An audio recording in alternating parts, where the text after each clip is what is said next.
The fighting has stopped, but the battle is far from over. Israel and Iran have agreed to a ceasefire after weeks of airstrikes, precision attacks, and large-scale destruction. But in the Middle East, no ceasefire ever happens by accident. Behind every silence, there are winners and losers. And today, we're going to reveal who truly came out on top in this war. It all started when Iran, under heavy international sanctions and with its nuclear ambitions targeted by both the United States and Israel, came under direct attack. On June 13th, Israel launched a relentless offensive, striking at the heart of Iran's military leadership. Top generals, intelligence chiefs, army commanders, and air force leaders all eliminated. And the impact didn't stop there.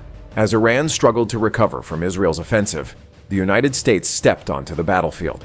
The order came straight from Washington: shut down Iran's nuclear program once and for all. B-2 Spirit bombers silently crossed the skies, carrying one of the most powerful weapons in the U.S. arsenal, the GBU-57 bunker buster bombs, designed to obliterate underground facilities buried beneath layers of reinforced concrete and rock. The target, Fordow, Iran's nuclear facility built 90 meters deep underground. 12 precision-guided bombs were dropped. In just a matter of minutes, one of Iran's most heavily fortified sites was reduced to rubble. Weakened and exposed, the Iranian regime had to respond. But their retaliation was more symbolic than strategic, almost theatrical. 14 missiles were fired at Al Dhafra Air Base in the United Arab Emirates.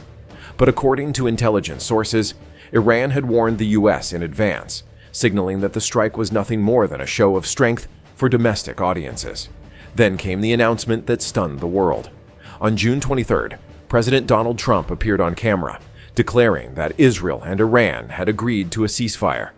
But on the ground, reality told a different story. Despite the diplomatic speeches, reports of new attacks and fresh threats kept surfacing from both sides. While Tel Aviv reinforced its defenses and remained on high alert, the Iranian government publicly denied the existence of any official ceasefire, calling it pure fabrication by the West. In practice, the ceasefire turned into a battle of narratives. For Trump, it was a display of leadership and global influence. For Israel, a tactical pause. For Iran, just another talking point to rally domestic support, all while tensions simmered just beneath the surface.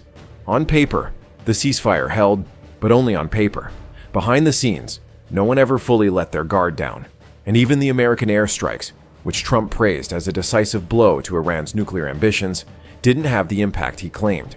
According to U.S. intelligence, while Iran's underground facilities suffered significant damage, the country's nuclear program was only delayed by a few months, far from the total destruction that the White House portrayed to the world. In other words, the ceasefire exists in name, the narratives clash, and the battle for victory is far from over. Which leads to the ultimate question: who really won this war?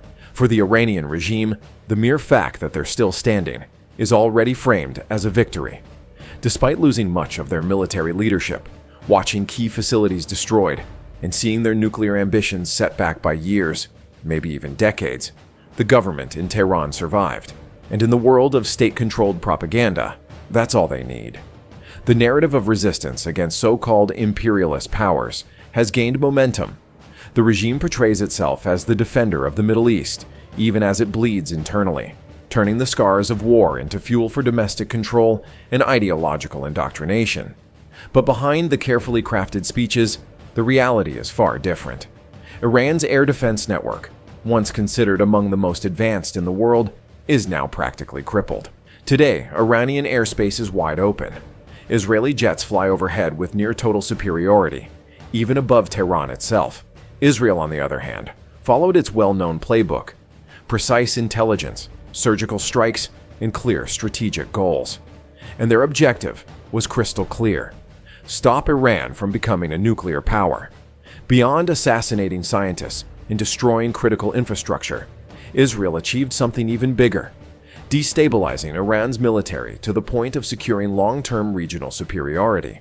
With no air defense, a crippled nuclear program, and decapitated military leadership, Iran emerged from the conflict as a shadow of its former self. But Israel paid a price. The Iranian missiles that slipped past their defenses caused casualties, injuries, and significant destruction in cities like Tel Aviv and Haifa. Civilians were killed, urban areas were devastated, and the nation felt the consequences firsthand. Meanwhile, the United States played on a different level. America's primary goal was to slow Iran's nuclear development and reassert its global military dominance. And they succeeded.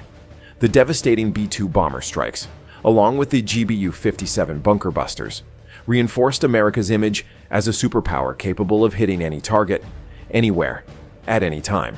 For Washington, it was a strategic victory. No troops lost, overwhelming force demonstrated, and Iran's nuclear program pushed back, all without getting bogged down in a prolonged war. In the end, each side tries to sell its own version of victory. Iran leans on survival and the rhetoric of resistance. Israel secured tangible military gains and reinforced its status as the dominant regional power. The United States projected strength and delayed the enemy's nuclear capabilities. But if we look at the facts, cold and clear, Iran is the biggest loser, weakened, exposed, and vulnerable. The country emerges from this war with its military and technological strength drastically reduced. And in the Middle East, weakness always comes with a price. The ceasefire was announced, but the war is far from over. In the Middle East, conflicts like this never truly end. They simply change shape. Iran remains standing, but wounded. Israel walks away stronger, but still facing an enemy that is weakened, yet unpredictable. And the United States, watching from above, ready to strike again if necessary. The real question isn't who won this war, but rather, when will the next one begin? If you want clear, no-nonsense analysis of the conflicts shaping our world, make sure to subscribe to Global Defense Report. We'll see you in the next episode.